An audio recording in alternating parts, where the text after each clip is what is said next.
Welcome to today's Teach Me episode.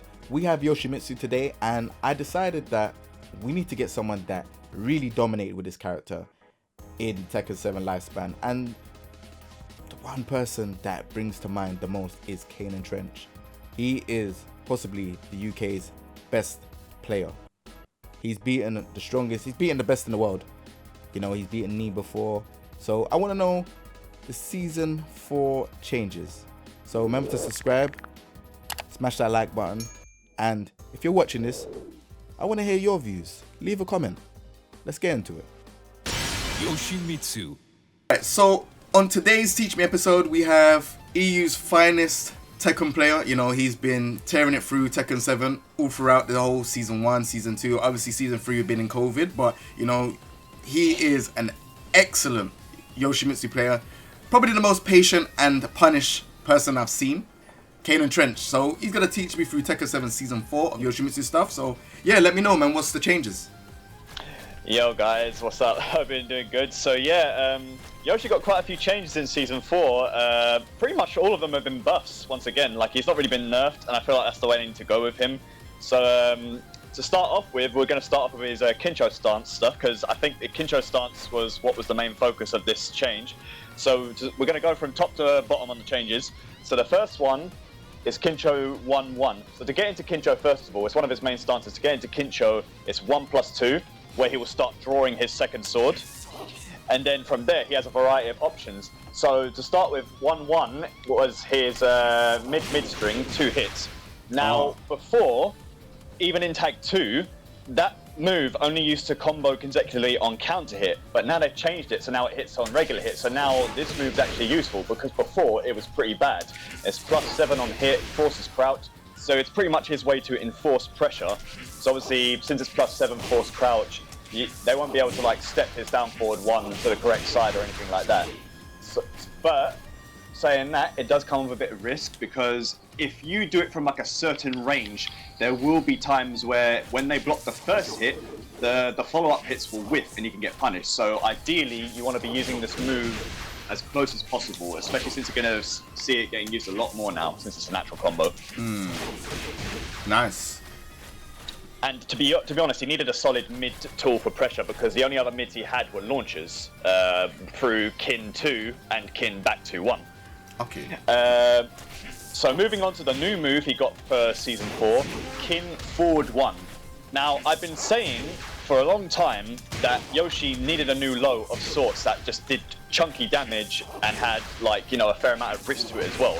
And they delivered on that front. So I was saying Kin needed a new low, because the only low he had out of the stance was Kin 3, which was the slide. But obviously it's launch punishable. So now they've given him a low through Kin forward 1 that's very solid, does 20 damage on normal hit. On counter hit, it knocks them off their legs, basically, so you can get a guaranteed CD1 or an up 1 jumping stab, whatever kind of follow-up you want to do. Obviously, -13 on block as it's standard, so there's a fair amount of risk reward to it. And you can actually do it from quite far away. It hits from quite far away. If on my end, I've got it at like distance 3.7, and the sword can actually reach from that far away. Whoa. So it hits pretty far, and not only that, but you can cancel it by holding down as you do the move. So you do Kin forward 1, and then you hold down. So it also acts as a good get-in tool, because it recovers quickly on the cancel, and then you can do something like an unblockable sword sweep, or even a Rago hop knee, whatever you want to do. So it's a very good new move, and I feel like he really needed it to add to his arsenal.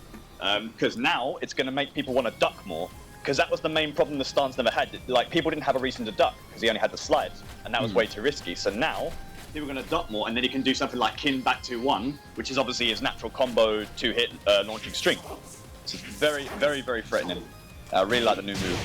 Nice. Also, he is now able to flash while in Kincho Stance, so you can technically count this as a new move as well. So say, for example, you do a few moves that transition into Kincho, like let's say 2 jabs into 1+2 to go into Kincho. Now, obviously, if you hit them with 2-2, you're like +5. If they still choose to press buttons, you can just do flash, and then they're just going to get launched for it.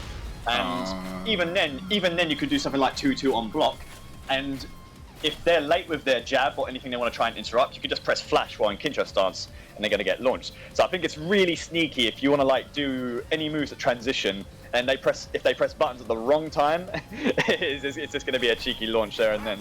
And I think it also allows them to use the Kincho flash in combos where applicable as well.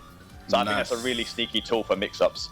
So moving out of Kincho Stance now, the next change is down 2-2, down 1. So now they've changed it so that the last hit launches on counter hit now.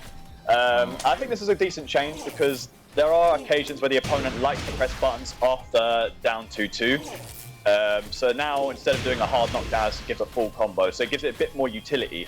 And of course, if you time the down 1 just right, the opponent's jab will actually miss, because usually what people will do to deal with down 2-2, down 1 is that after they block down 2-2, a jab can interrupt it. But if you time it perfectly, the jab will actually go over his head, and if they even have a jab string like to counter hit him with, then it will counter hit launch them. And of course, he does have down 2-2, 1 if you want to mix it up for a faster high extension as well, to stop the jab interrupts.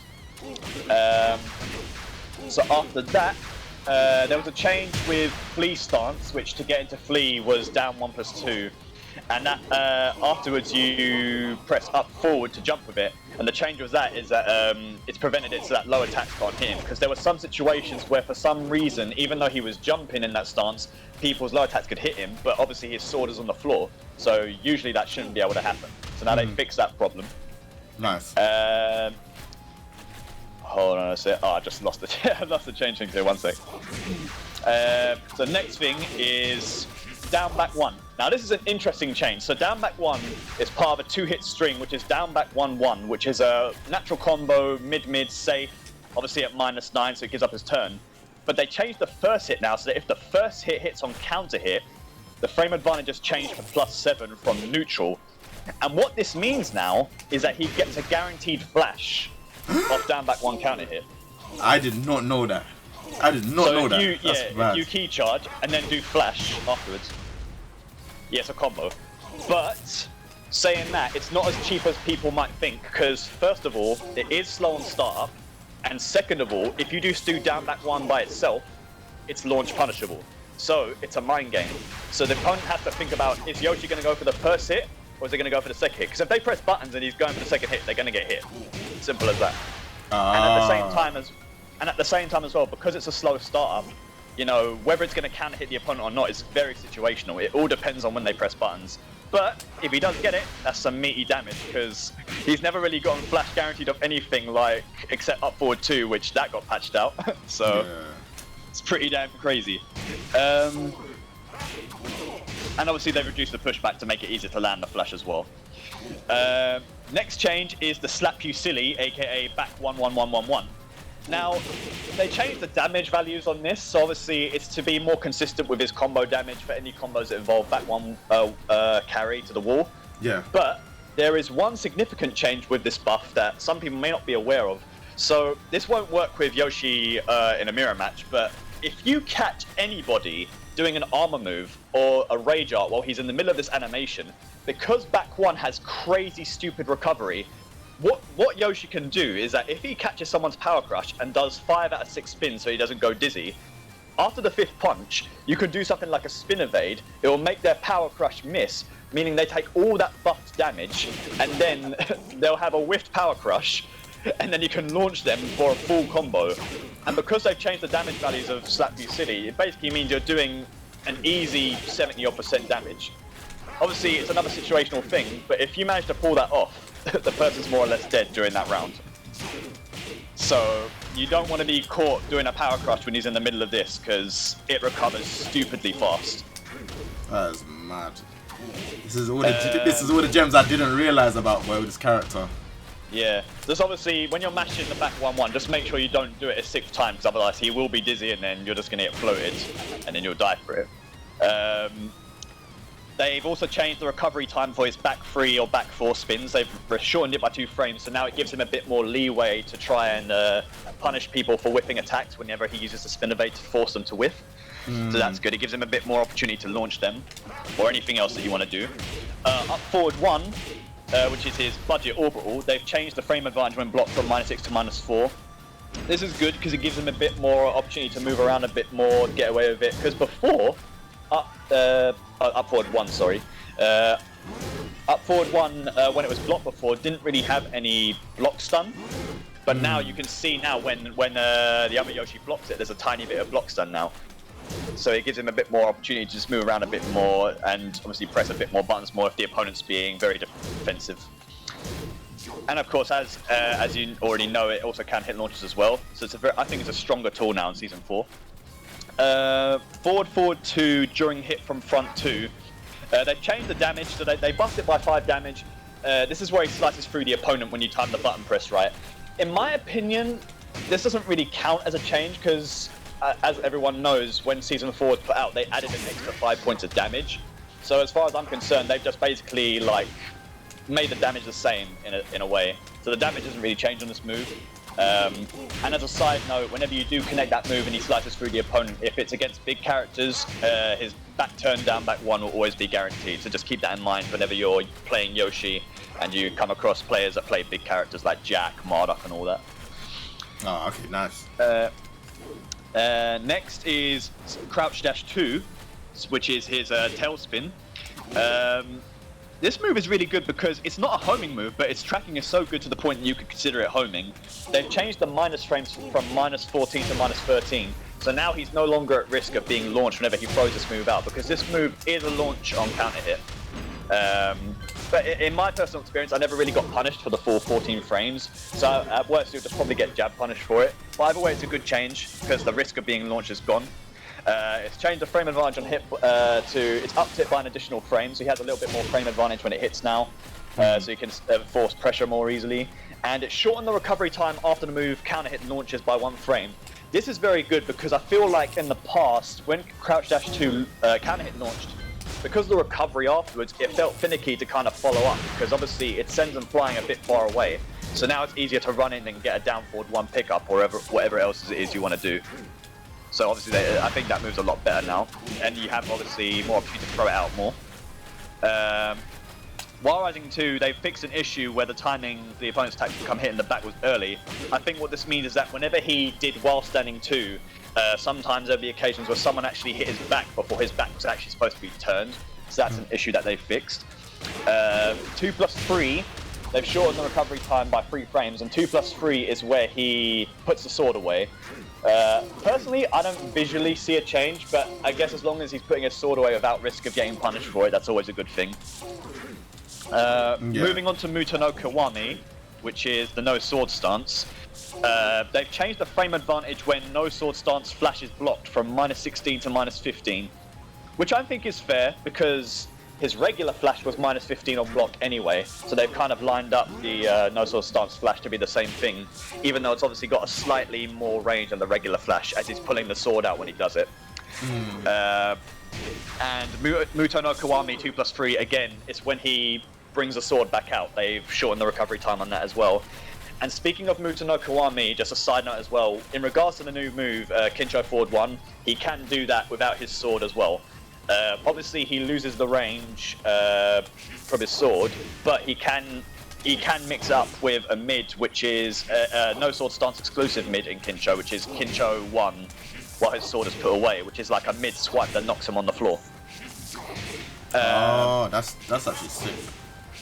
And the final change was basically an issue where when he was in crouch, if you put in 1+2, it would accidentally put him into bad breath stance, which is his down back 1+2 stance, where he's rubbing his chest, and then you can either do 4 for a backflip or 1+2 again for poison breath. So I guess when some people were in crouch, it sometimes did that instead of doing like Kincho stance or a flash, depending on whether he had the sword out or not. And yeah, in general, that is the changes for Yoshi in Season 4. Nice. So, in terms of all the changes that you've seen, what do you think are the top 3 strengths for Yoshimitsu and top 3 weaknesses right now? So I would say, right now, the top strengths is obviously the fact that he's better at poking now. He's better at pressure. Like, I feel his Kincho stance is definitely number 1, because now that Kincho 1-1 is a natural combo regardless, and he's obviously got a new low to use on that now. It's definitely made the stance a lot more scary. It's going to force people to duck a lot more, and you can even just use it to enforce plus frames, so it's become a lot more abusable in my opinion. I'd say second strength is obviously counter hit launchers as well, because up forward 1 and CD2, both counter hit launchers, they've both been buffed. I'd see there's like a bit more reason to abuse them more. I think the thing about Yoshi is that like his weakness mainly is still his combo damage. Like that's still a weakness of his, even though obviously everybody has crazy damage at the wall. His general combo damage in the open is still obviously a weakness, but that's because he's a character that relies more on resets and Oki more than anything, and I feel like the changes in Season 4 have helped to enforce that Oki, because whenever he finishes a combo now, he can just go into Kincho Stance, and because of his new options, it obviously forces people to guess more whether a low or mid is coming, unlike last time, where he only had the slide for the low.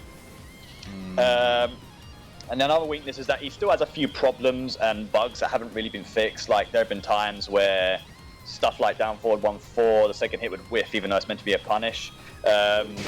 But other than that, I'd say he's a fairly balanced character overall in terms of risk and reward. He's not really he's not been made ridiculous, but he's not too weak either. Like every season, every patch, he's been getting like more and more buffs and barely any nerfs. And I feel like that's fair treatment, considering that in the history of the Tekken series, Yoshi has more or less been one of the weakest characters, and now I feel like they've more or less rounded him out fairly well. So I would say he's a fairly balanced character if you compare him to the rest of the cast. Nice. And are you happy with the changes? Personally, I am happy. I mean, there was one other thing I personally wanted from him in this season, which is obviously his while standing 1-2. I was saying to people that I wanted that to be a 13 frame while standing punish instead of 14 frame, because it's still 14 frames. But I guess, obviously, that's one key weakness of the character, is that his while standing punishment has not been that great, while his standing punishment is obviously the best it's ever been in this game. So I guess it's fair that they're keeping the weaknesses intact while obviously buffing the things that needed obvious improvements, because Kincho Stance needed help badly, because that stance was not scary until now. Yeah, no, that definitely makes sense. Alright then, cool man. Well, thank you very much for your time on the Teach Me Season 4 breakdown, man. I appreciate it. Hopefully there will be more offline tournaments so we can get to see you participate more, man. And yeah. Hopefully, yeah. Definitely, man. But thank you for having you on the show. Thanks for coming on the show. And yeah, man. See you lot next time, man. No worries.